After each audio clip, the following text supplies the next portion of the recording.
Isabel Reed opened her eyes to a world she didn't recognize. The room was vast, bathed in soft morning light streaming through floor-to-ceiling windows.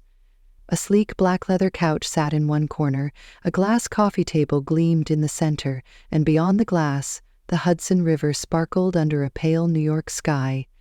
Her head throbbed, each pulse a sharp reminder of too many drinks she couldn't quite recall. She blinked, trying to piece together where she was, but her mind was a fog of half-formed images, loud music, flashing lights, and voices she didn't know.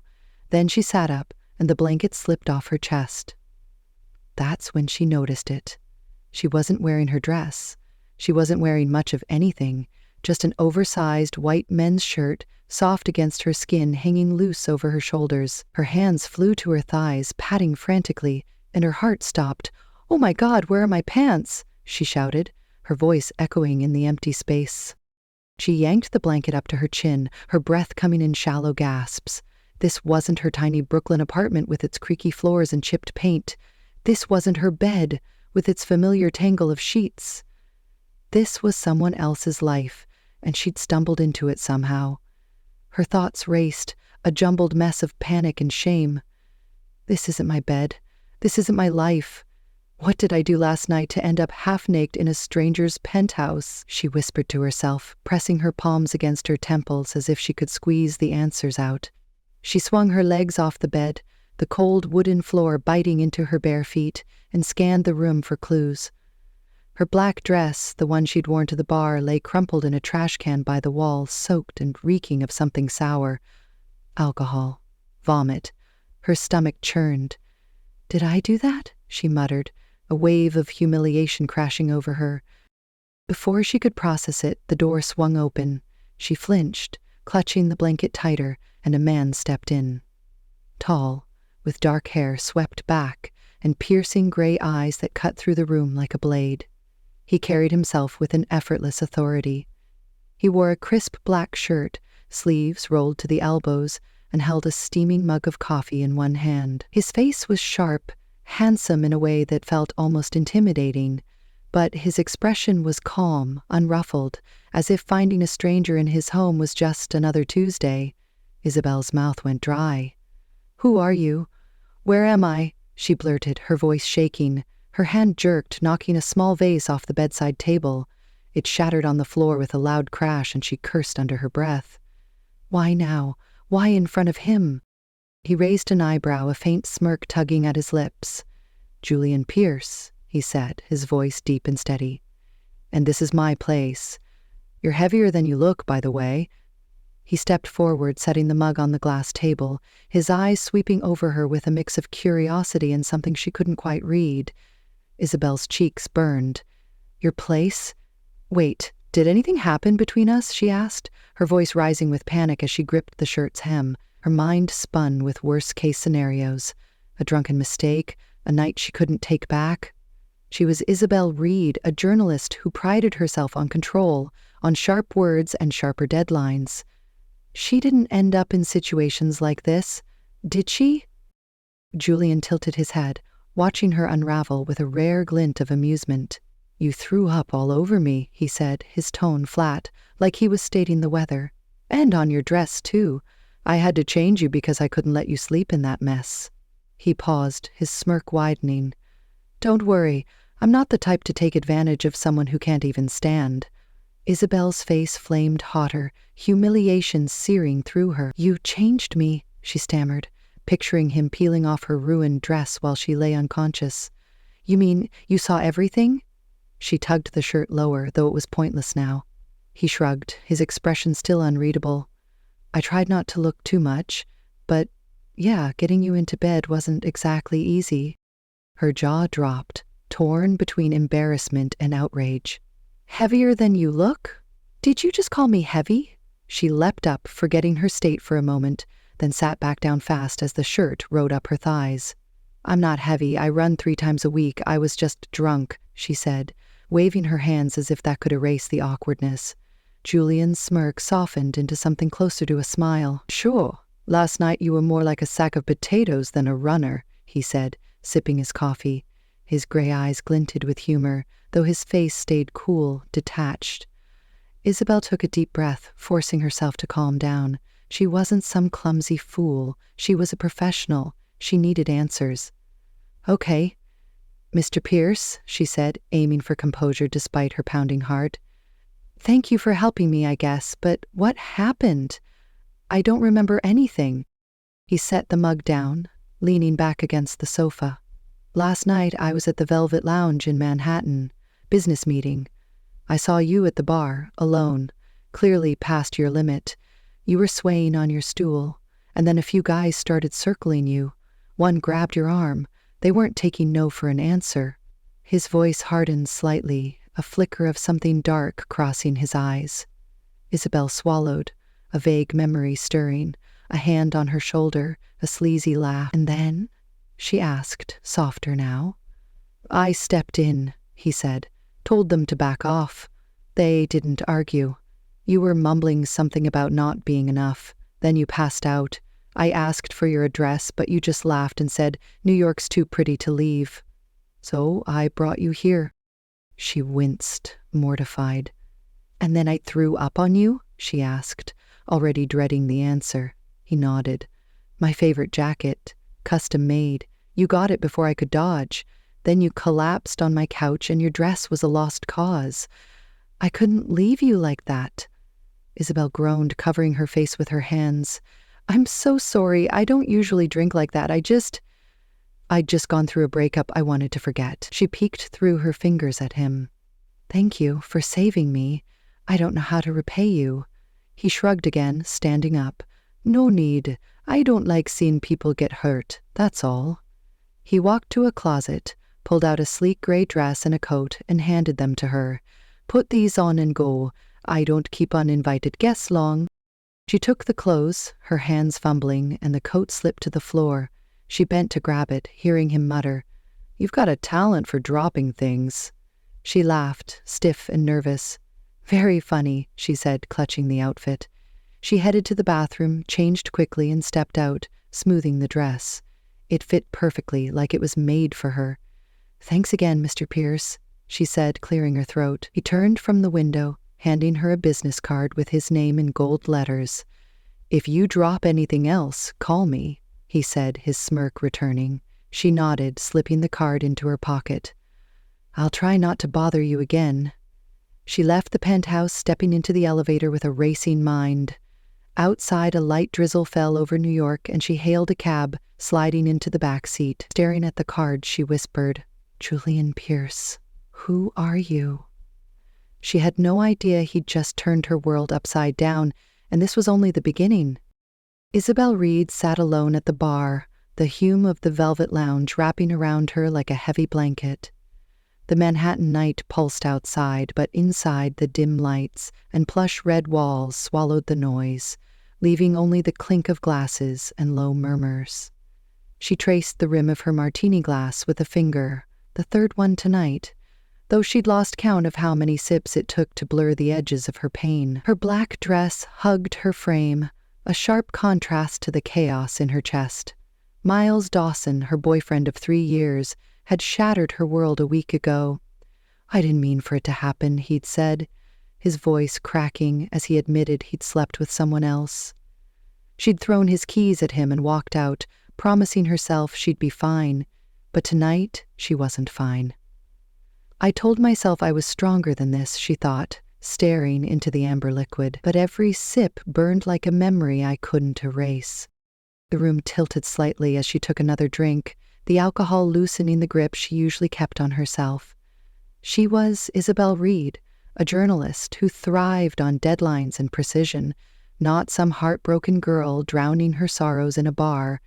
Yet here she was, letting the martinis wash away Miles's face, his lies, the way he'd looked at her with guilt she didn't want to forgive. The music grew louder, a pulsing beat that matched her racing heart, and she didn't notice the eyes watching her from across the room. 3 men, their laughter rough and sloppy, edged closer. The leader, Vince, leaned against the bar beside her, his breath thick with whiskey. "Hey, sweetheart," he slurred, his hand brushing her arm. "You look lonely. How about a dance? Isabel pulled back, her voice sharp despite the haze. No thanks. I'm good. But Vince didn't move. His grin widened, predatory, and his friends chuckled behind him. She stood, unsteady, gripping the bar for balance. I said no, she repeated, louder this time, but the room spun and her words felt distant. Vince grabbed her wrist, pulling her toward the dance floor. Come on, don't be like that, he said, his fingers digging into her skin. Panic flared in her chest, but her body wouldn't cooperate. She shoved at him, her hands weak, her vision blurring. Let go, she snapped, but he laughed, tugging harder. The other two men closed in, their voices a jumble of taunts. She's feisty, one said. Bet she's fun, another added.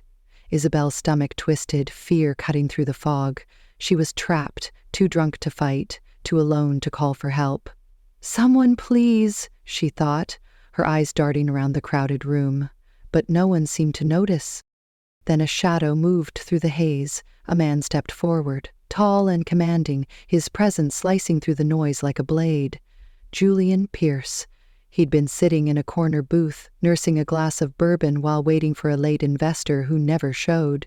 His gray eyes had caught Isabel earlier, the way she sat alone, defiant yet fragile, like a flame flickering in a storm. Now, seeing her struggle, something snapped inside him. He stood, his voice low and cold, cutting through the air. Let her go, or you'll wish you had. Vince turned, sizing him up, then sneered. Mind your own business, pretty boy. But Julian didn't flinch. He stepped closer, his gaze locking onto Vince's, unyielding. I said, let her go! Now! There was no shout, no drama, just a quiet menace that made the air feel heavy. Vince hesitated, his grip loosening, and Isabel stumbled back, catching herself on a stool. The other two men shifted, uncertain, but Julian's stare didn't waver. Walk away, he said, his tone a warning wrapped in steel. Vince muttered something under his breath, then released her completely, raising his hands in mock surrender. Whatever, man, she's not worth it. The trio slunk off, disappearing into the crowd, and the tension broke like a snapped thread. Isabel exhaled, her legs trembling, but the alcohol pulled her under. She swayed, her knees buckling, and Julian caught her before she hit the floor. Her head lolled against his chest, her voice a faint mumble. Not enough, she whispered, though she didn't know what she meant. Maybe Miles? Maybe herself? Julian steadied her, his jaw tight. Up close she smelled like gin and regret, her dark hair falling across her face. He glanced around, half the bar still oblivious, half staring. Hey, he said, shaking her gently. Where do you live? She laughed, a soft, broken sound, and murmured, New York's too pretty to leave. Her eyes fluttered shut, and she went limp in his arms. He cursed quietly, adjusting her weight. She was out cold, and he couldn't leave her here, not with those creeps still lurking somewhere in the shadows. Guess you're coming with me, he said to no one, lifting her carefully. Her arm draped over his shoulder, her breath warm against his neck, and he carried her out into the cool night air. The drive to his Upper East Side penthouse was quick, the city lights streaking past as he kept one hand on the wheel, the other steadying her in the passenger seat. She stirred once, muttering something incoherent, then slumped again. When they reached his building, he carried her up in the elevator, her head resting against his chest. Inside, he laid her on the couch, intending to call a cab once she woke up. But then it happened. She bolted upright, eyes glassy, and before he could react, she lurched forward and vomited.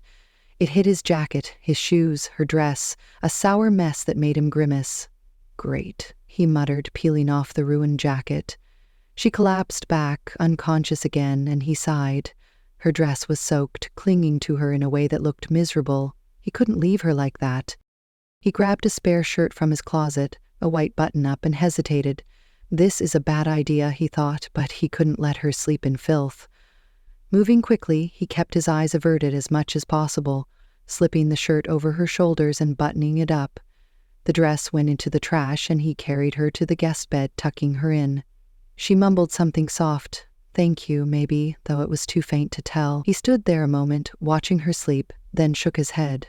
What am I doing? He thought, turning away. He cleaned up the mess, tossed his jacket aside, and sat by the window, staring out at the river. She was a stranger, a wreck of a night, but something about her stuck with him. He was my savior, she'd think later, piecing it together.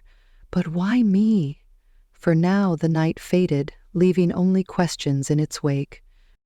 Isabel Reed stood by the towering windows of Julian Pierce's penthouse, the gray dress he'd given her hugging her frame like it was tailored just for her. The coat hung over her arm, still warm from his closet, and the business card with his name in gold lettering burned a hole in her pocket. She'd just left the bathroom, her face scrubbed clean of last night's chaos, but her mind was still a tangle of questions. The man in front of her, leaning against the glass table with his coffee mug, was a mystery. Julian Pierce. The name sounded vaguely familiar, like something she'd skimmed in a magazine, but she couldn't place it. "So, you're what, some rich guy who plays hero on the side?" she asked, crossing her arms to steady herself. Her voice was sharper than she meant, but the humiliation of waking up half-dressed still stung. Julian's gray eyes flicked up to meet hers, steady and unreadable. "Something like that," he said, taking a sip of his coffee. "I'm the CEO of Glamour Edge. You've probably heard of it." Isabel froze, her arms dropping. Glamour Edge? The fashion magazine she'd been chasing for months? The one she had an interview with tomorrow? Her stomach flipped. "You're kidding," she said, her voice barely above a whisper. "You're my maybe boss?" He nodded, a faint smirk tugging at his lips. "If you make it through the interview, yeah." She laughed, short and nervous, running a hand through her hair. "Great, I threw up on my future boss. Perfect start to my career." He set the mug down, crossing his arms. "Could have been worse," he said. "You could have stayed at that bar." His tone was casual, but something flickered in his eyes, a shadow that made her pause. She shifted her weight, the cold floor seeping through her bare feet. "About that," she said, softer now. "Why did you step in? You didn't have to. Most people would have looked the other way." Julian's smirk faded, and for a moment he didn't answer. He turned to the window, gazing out at the Hudson River, its surface glinting under the morning sun. "I was there for a meeting," he said finally. "Some investor who didn't show. I saw you at the bar, alone, and then those guys moved in. I didn't think. I just acted."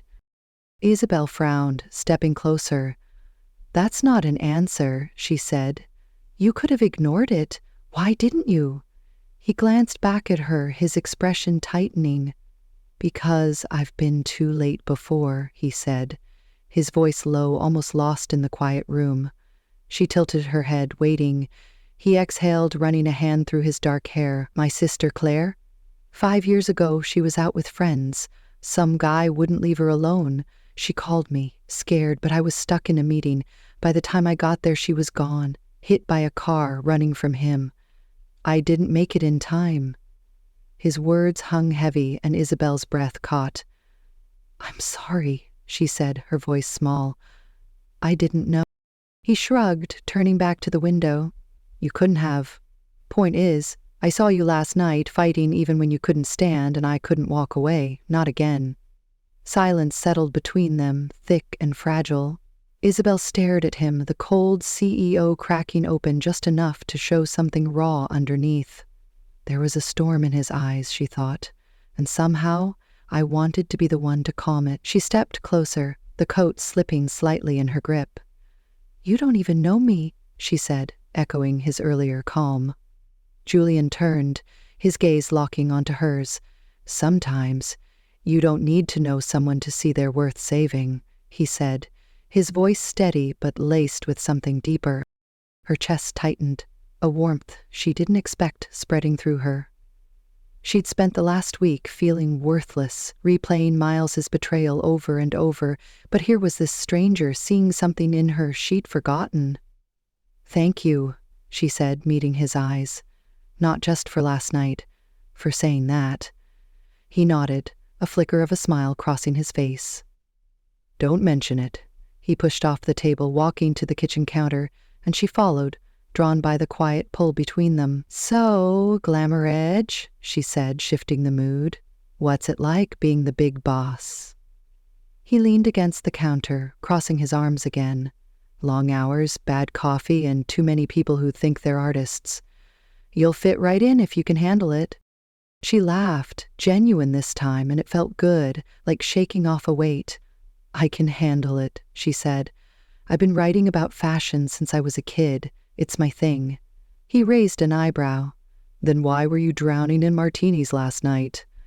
Her smile faltered, and she looked down, twisting the coat in her hands. My ex, Miles, 3 years and he cheated. I thought I'd be okay, but last night I just wanted to forget. Julian watched her, his expression softening. Forgetting doesn't work like that, he said. Trust me, I've tried. She glanced up, curious. Your sister? He shook his head. Different story. Someone I thought I'd spend my life with. She walked out when I wouldn't give up everything for her. Took me a while to stop chasing the past. Isabel nodded, understanding more than she expected. Guess we've both got ghosts, she said.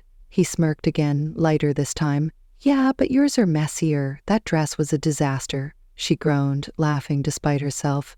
Don't remind me. I owe you a jacket, don't I? He waved a hand. Forget it. Just don't puke on me at the interview tomorrow. She grinned, feeling the tension ease.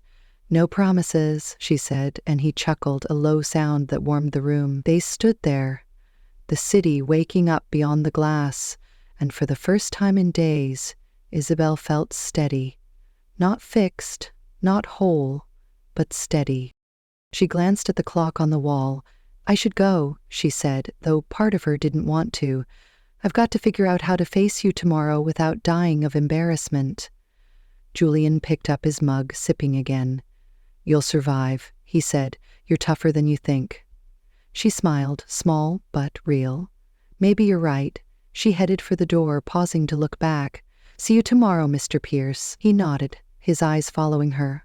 Julian, he corrected. And yeah, see you. She stepped into the elevator, the doors closing behind her, and leaned against the wall, exhaling. Julian Pierce, she thought, fingering the card in her pocket. What are you doing to me? Back in the penthouse, Julian stood by the window, watching her cab pull away into the drizzle. He didn't know why he'd told her about Claire. He never talked about that, not with anyone. But something about Isabel, the way she'd fought, even when she was falling apart, pulled it out of him. He shook his head, turning away. She's just a stranger, he told himself, but the words didn't stick. Downstairs, Isabel slid into the cab, the city blurring past. She'd come to that bar to lose herself, but instead, she'd found something else. A lifeline. A connection. He didn't have to save me, she thought, staring out at the river. But he did. And now, I can't stop wondering why. Tomorrow she'd walk into Glamour Edge, face him again, and figure out what it all meant. For now, she let the thought linger, soft and uncertain, like the dawn breaking over New York. Isabel Reed stepped through the glass doors of Glamour Edge's headquarters in Midtown Manhattan, her heels clicking against the polished marble floor. The building buzzed with energy, white walls lined with framed covers, employees darting past in tailored suits and bold prints. She smoothed her navy blazer, her portfolio tucked under her arm, and took a deep breath. Yesterday, she'd woken up in Julian Pierce's penthouse, half-dressed and mortified. Today, she was here to prove she was more than a drunken mess. She'd aced the interview that morning, her words sharp and her passion clear, and now she was officially a junior editor. But the thought of facing Julian again, her new boss, made her stomach twist. Just don't drop anything, she muttered to herself, heading for the elevator. Her first week flew by in a blur of deadlines and coffee runs, but Julian was a constant presence. He strode through the open-plan office with that cool authority, his gray eyes scanning everything, including her. Their first real meeting came on Friday, a team briefing in a glass-walled conference room. Isabel stood at the whiteboard, pitching her first assignment, a piece on emerging designers. It's about raw talent breaking through, she said, her voice steady as she pointed to her notes. New York's full of stories waiting to be told. The team nodded, scribbling feedback, but then her marker slipped from her hand, rolling straight to Julian's feet. The room went quiet, a few stifled laughs breaking the silence. She blushed, cursing inwardly. Not again, she thought, bending to grab it. Julian beat her to it, picking it up with a smirk. "You're a hazard, Reed," he said, handing it back, his voice low enough for only her to hear. She took it, her fingers brushing his, and muttered, "Only when you're watching." He chuckled, and her heart skipped, though she hid it behind a quick turn to the board. They fell into a rhythm after that. Julian stopped by her desk often, leaning over her shoulder to review drafts, his cologne a subtle distraction. She'd fumble every time, knocking over a pen or spilling coffee, and he'd tease her without fail. "You should come with a warning label," he said one afternoon, catching her stapler before it hit the floor. She rolled her eyes, grinning. "Maybe you should stop sneaking up on me." But she liked it, the way he lingered, the way his smirk softened when she laughed. It wasn't just work. It was something else, something unspoken growing between them. "Miles broke me," she thought one night, staring at her laptop screen. "But Julian's making me feel alive again. Why does that scare me?" 2 weeks in, everything shifted. Isabel was in the break room, pouring tea into a mug, when a familiar voice called her name. "Isabel?" She turned, and there was Miles Dawson, standing by the door in a wrinkled coat, his blonde hair messy, his brown eyes pleading. Her mug slipped, clattering onto the counter, tea splashing everywhere. "What are you doing here?" she asked, her voice tight. He stepped closer, hands in his pockets. "I came to see you. I got a job nearby, but mostly I needed to talk." She wiped her hands on a napkin, stepping back. "There's nothing to say, Miles." He shook his head, his voice cracking. "There is. I was blind to lose you. I messed up, Isabel, but I still love you. I'll spend my life making it right if you give me another chance." Her chest tightened, memories flooding back. Late-night talks, his promises, the day he'd confessed his betrayal. "Are you serious?" she said, her tone sharp with disbelief. "You think I'd just forget everything because you say sorry?" He reached for her hand, desperate. "I know I don't deserve it, but you're everything to me, please." She pulled away, her voice firm. "No, Miles, it's over. You need to go." He stared at her, eyes wet, then nodded slowly. "Okay, but I'm not giving up." He turned and left, leaving her trembling by the counter.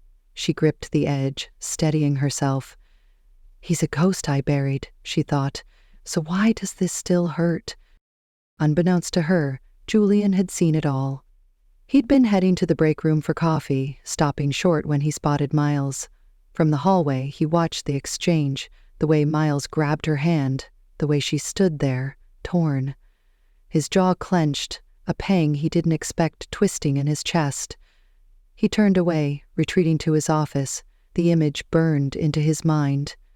She still loves him, he thought, sitting at his desk, staring at the city skyline. I'm an idiot for thinking otherwise. He'd let her in, shared things he never did, and now he felt exposed, foolish.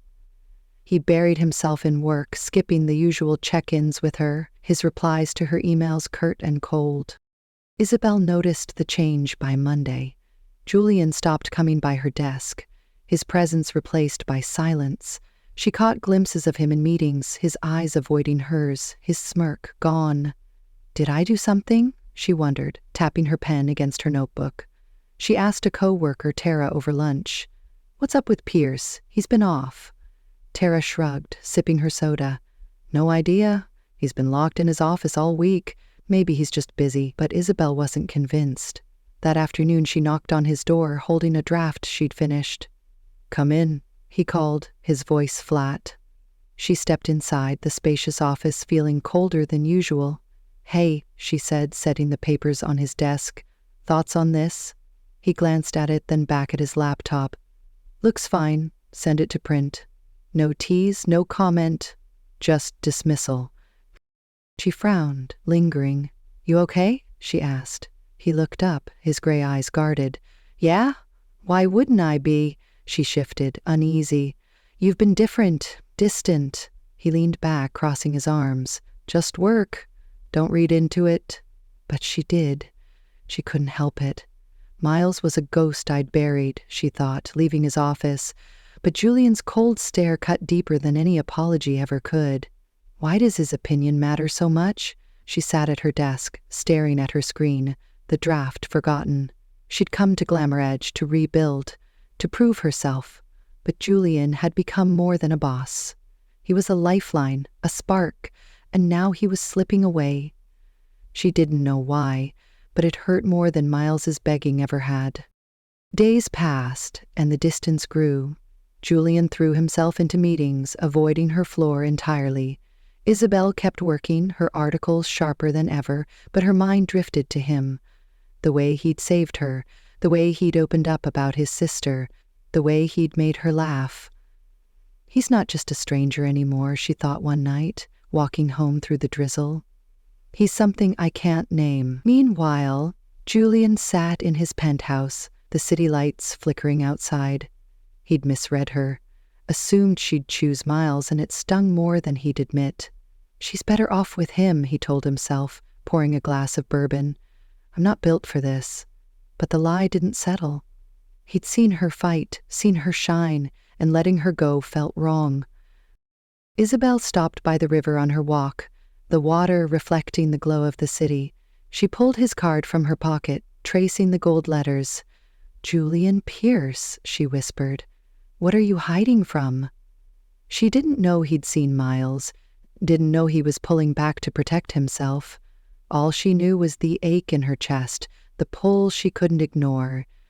Tomorrow she'd find a way to reach him. She had to, because whatever this was, it wasn't over.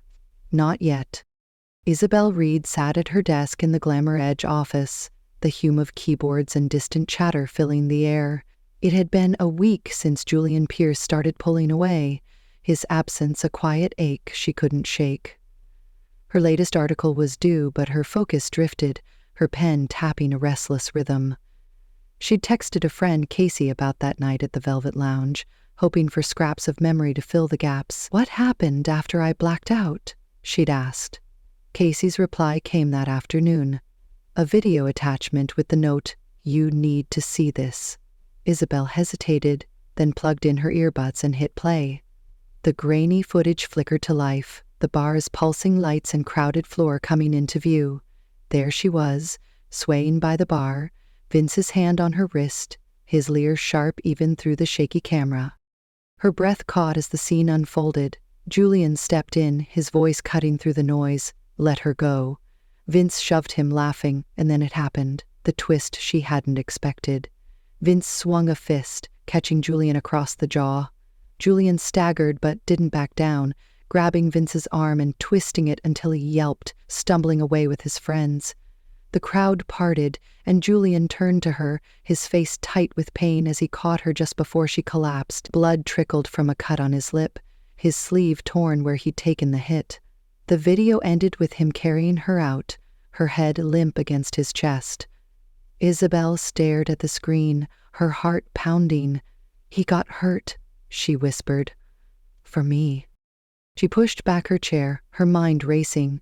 Julian hadn't just saved her. He'd fought for her, taken a punch, and never said a word.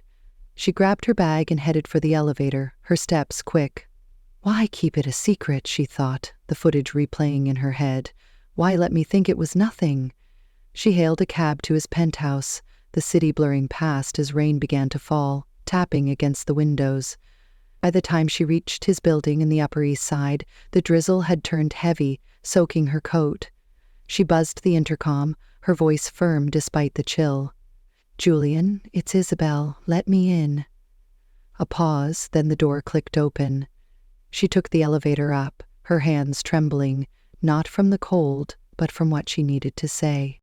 He opened the penthouse door, dressed in a gray t-shirt and jeans, his hair damp like he'd just showered.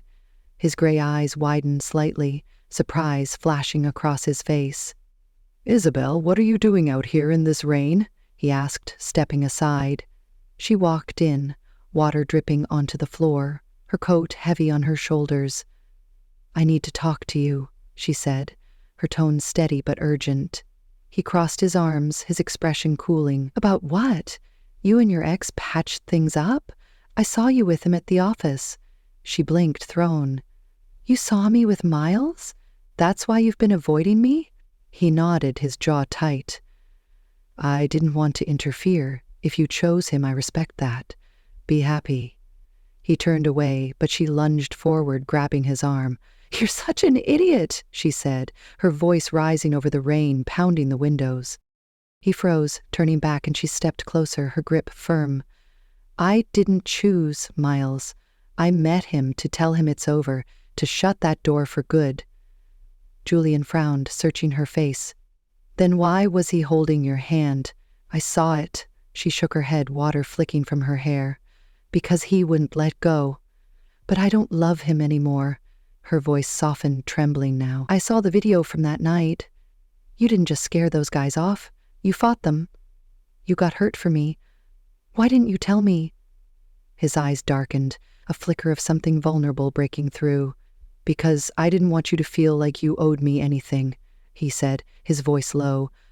"It wasn't about that." She stared at him, rain dripping from her coat, pooling at her feet. "You took a punch for me, Julian. That's not nothing." He rubbed his jaw, a faint smile tugging at his lips. "It wasn't that bad. I've had worse." But she wasn't laughing.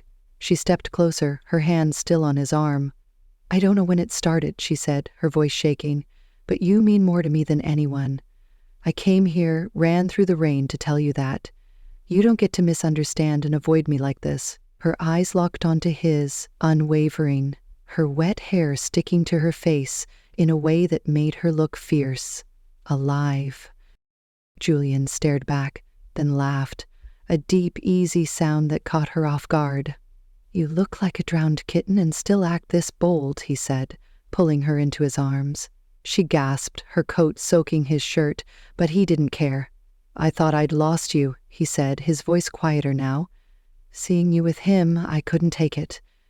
She pressed against his chest, rain mixing with the warmth of him. "Then why didn't you ask me, you fool?" she said, laughing through the tears she hadn't noticed. He smirked, brushing wet hair from her face. "Because I was scared you'd say you picked him. I'm not good at this stuff." He leaned down, kissing her forehead, then her lips, soft at first, then deeper, like they'd both been waiting too long. She kissed him back, her arms wrapping around his neck, the rain forgotten. His hands slid to her waist, steadying her, and when they pulled apart, he rested his forehead against hers. "You're the first thing I've fought for in years," he whispered, his breath warm against her skin. "The rain washed away my fears," she thought, "and his kiss rebuilt everything I thought I'd lost." She smiled, shivering slightly. "I'm soaked," she said, stepping back. "Need a shirt again?" He grinned, grabbing a dry one from the closet and tossing it to her. "Don't puke on this one," he said, and she laughed, loud and free. "No promises," she replied, heading to change. When she returned, the shirt hanging loose over her frame, he was by the window, watching the storm. She joined him, their shoulders brushing. "We're a mess, aren't we?" she said, glancing up at him. He nodded, his hand finding hers. "Yeah, but I like this mess." They stood there, the city glowing through the rain, the truth of that night binding them closer. She didn't owe him for saving her. He didn't owe her for breaking his walls. It was just them, two people who'd found each other in the chaos, ready to face whatever came next. Isabel Reed stood on the balcony of Julian Pierce's penthouse, the New York skyline stretching out before her, a sea of lights twinkling against the night. A year had passed since that rainy confession, since she'd run to him, soaked and shouting, and changed everything. Now, the air was cool and crisp, a soft breeze tugging at her hair as she leaned against the railing. Inside, the penthouse glowed warm, filled with traces of their life together. A sketch she'd drawn of the Hudson pinned to the wall, a green throw blanket she'd insisted on buying draped over the couch. She wore one of his white shirts again, the sleeves rolled up, a quiet echo of that first chaotic morning. But this time there was no panic, no shame, just a steady peace she hadn't known she could find. Julian stepped out behind her, 2 glasses of wine in his hands. He'd shed his suit jacket after a long day at Glamour Edge, his gray shirt unbuttoned at the collar, his hair slightly tousled. He handed her a glass, his fingers brushing hers, and she smiled, taking it. "Long day?" she asked, sipping the wine. He nodded, leaning beside her, his shoulder warm against hers. "Meetings nonstop, you?" She grinned. "Finished the spring feature. It's good, Julian. Really good." He turned to her, his gray eyes softening. "I don't doubt it." "You've been killing it," she laughed, nudging him. "We've been killing it. Glamour Edge wouldn't be where it is without you." It was true. Together, they'd taken the magazine to new heights. After her first year as editor, they'd launched Rain and Redemption, a fashion collection inspired by their story. Her articles, paired with his vision, had turned heads, blending raw emotion with sleek design. Orders poured in from across the country, and their names became a quiet buzz in the industry. But it wasn't just work that bound them. It was the small things. Walks along the river, late nights laughing over takeout, the way he'd catch her when she tripped over nothing.